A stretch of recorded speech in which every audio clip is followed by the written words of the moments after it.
Hey guys, for this video I just need my blanket, okay? Because this video will be horrible.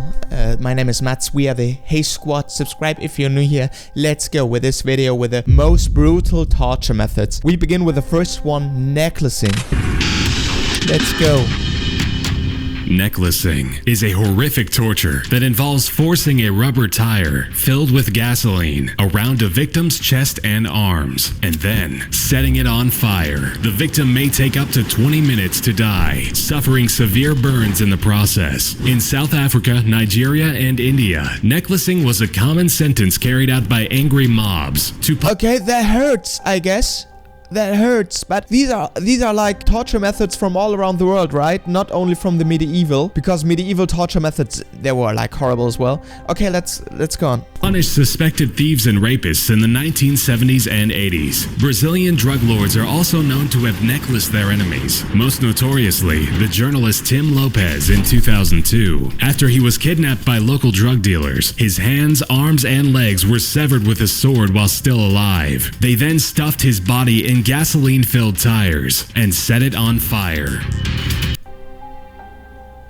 Okay, but are these torture methods for the reason that the people speak the truth or that they die, actually? They're like the difference, yeah? Torturing them, that they tell them, or that they just die? Okay, next one, the rack.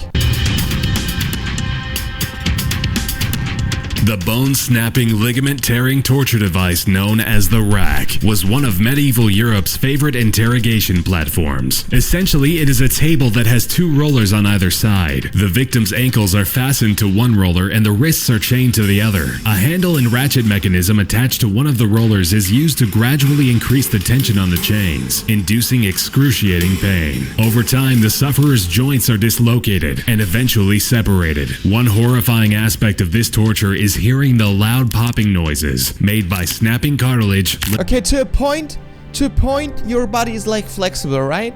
You can do that, then you can do that, and then that. But when you're like completely stretched, after that hurts. Ligaments or bones. Muscles are stretched to the point that they lose the ability to contract, rendering them useless. And even if you survive that torture method, you have like irreparable like damages on your body. You cannot heal from that. Rat in a bucket. Rats will do anything to escape an uncomfortable situation, and torturers use this knowledge to their advantage in their sick experiments. A pottery bowl filled with rats are placed open side down on the naked body of a prisoner. Red-hot charcoals are then piled on top of the bowl, effectively heating up the pot and making it unbearable for the rats. Okay, and there's only one way. Heat from above?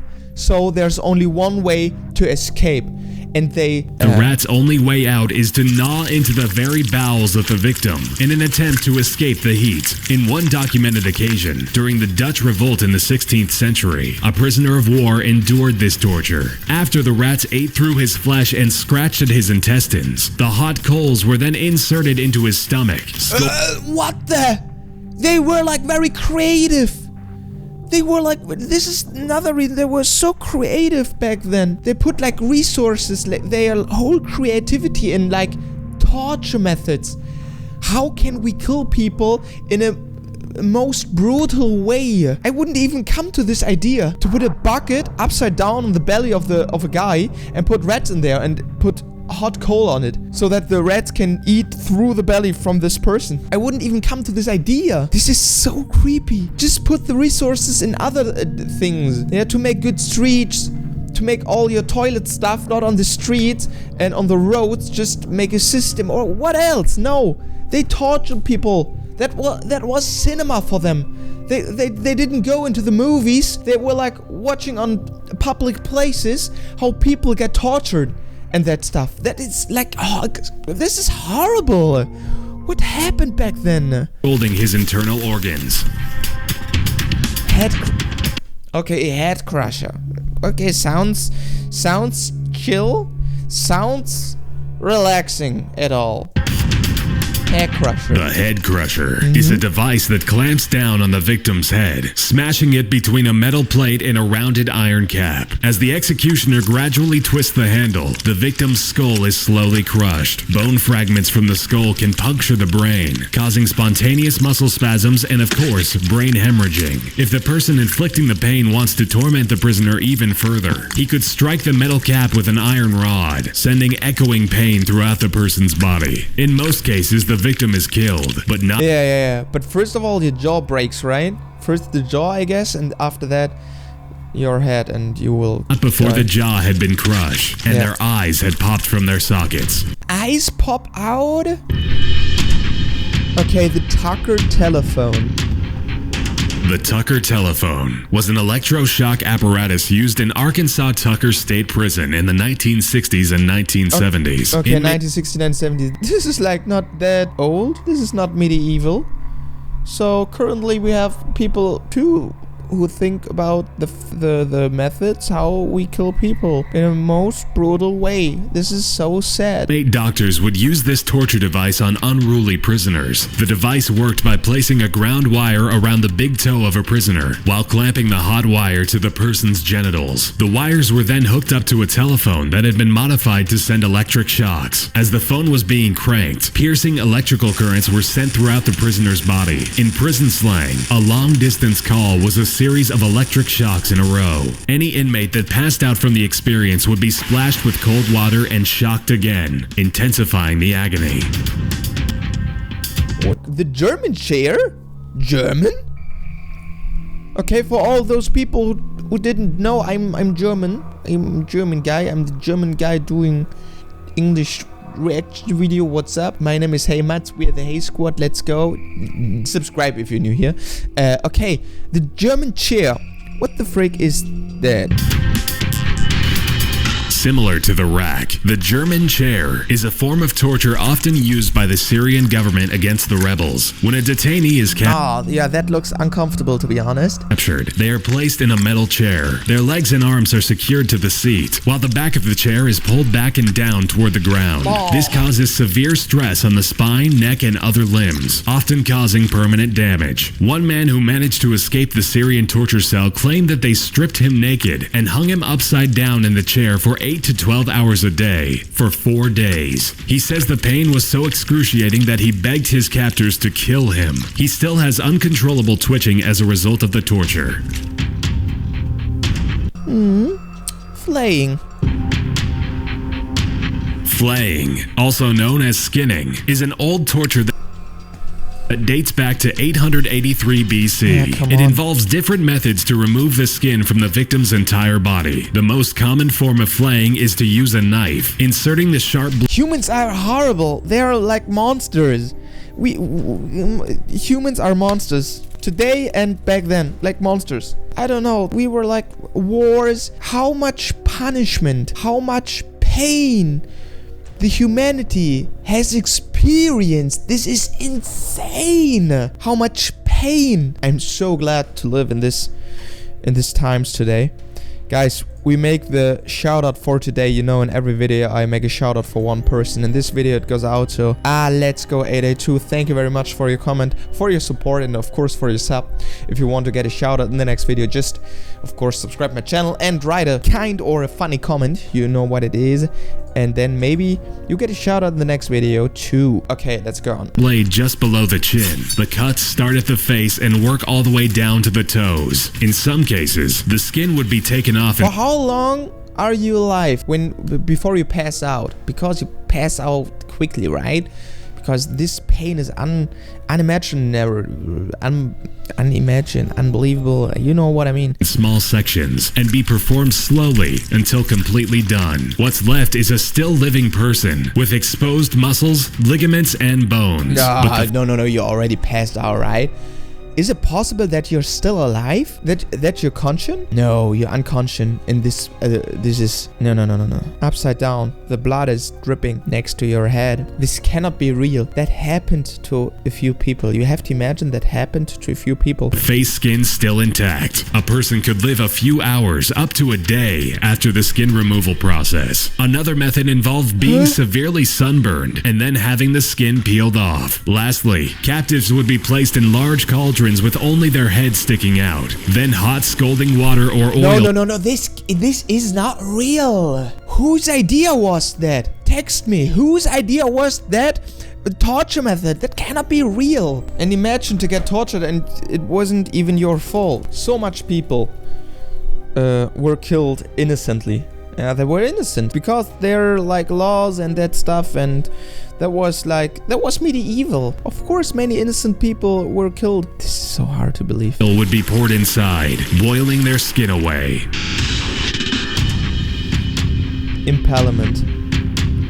Impalement was and is one of the most gruesome ways of dying imaginable. The arms and legs are strapped to the ground by pegs, rendering the person immobile. A large oiled wooden stake is gradually forced into the body, usually into the anus. They made sure that the stake wasn't too sharp, or the victim might die too rapidly from shock. There were many instances where victims were impaled through other bodily orifices, or through the abdomen or chest. Infants were sometimes and there were people who implemented this, who did this.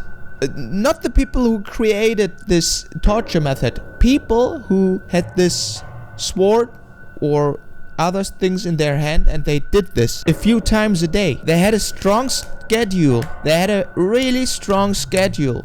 Today, okay, we have like 10 people. Okay, anus, okay, rats, How can you sleep then?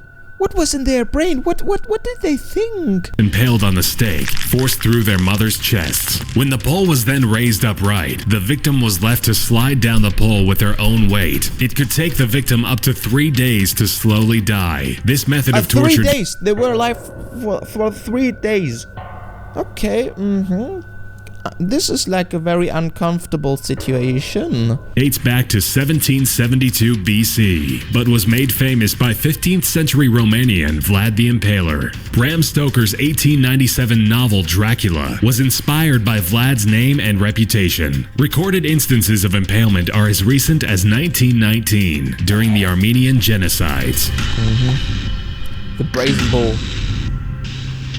The brazen bull was an ancient Greek torture device that also doubled as a demented musical instrument. Naked victims were placed inside of a large hollow brass bull statue. In most cases, the prisoner's tongue is cut out with sharp metal shears before being shoved into the empty bovine statue. The torturers This isn't enough. To get cut off your tongue is not enough.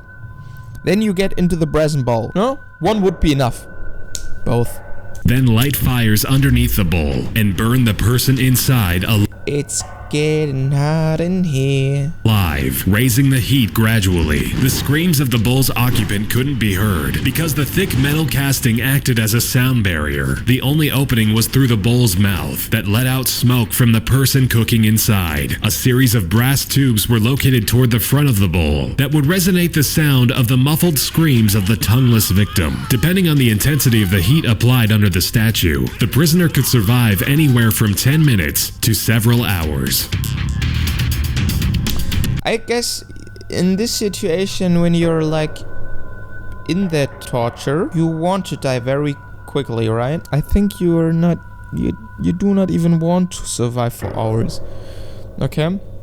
Okay, the next one is Judas Cradle. The Judas Cradle was a pyramid-shaped seat that a prisoner would be forced to sit on. The victim would be you sit there for hours and raised over top of the structure with the aid of ropes and a harness. As the person is lowered down, the top of the pyramid would be lined up to enter the anus or the vagina and cause unimaginable pain and discomfort. The feet would be bound. And they have like no disinfection or something like that. That was all dirty. Not only the pain, there were like bacteria everywhere. That was not clean. Anything was clean. Together, so that if one leg moved, the other one would too, enacting more pain. The subject is tortured by intense pressure and oh no, They do not even have their feet on the ground. They're like, oh my gosh. Stretching of the orifice, eventually succumbing to tears in muscle tissue. Torturers would prolong the interrogations by raising the victim off of the seat overnight, and then continuing the torture the next morning. If the victim didn't die from shock, exhaustion, or impalement, they could have died from infection, as the Judas cradle was rarely clean between tortures. Yeah. Infections. Okay guys, this is all for today. This is enough. I'm very glad that this video is over. Subscribe to my channel. My name is Mats. We are the Hey Squad. Yeah, this is the channel HeyMats. We are growing. The grind is real. I upload every day, you know. This is a lot of work, guys, even if I'm doing reaction videos. You know what it is. Thanks for watching. Here you can subscribe to my channel. Here are 2 other videos, and we will see each other in the next video tomorrow. Thanks for watching, and bye bye.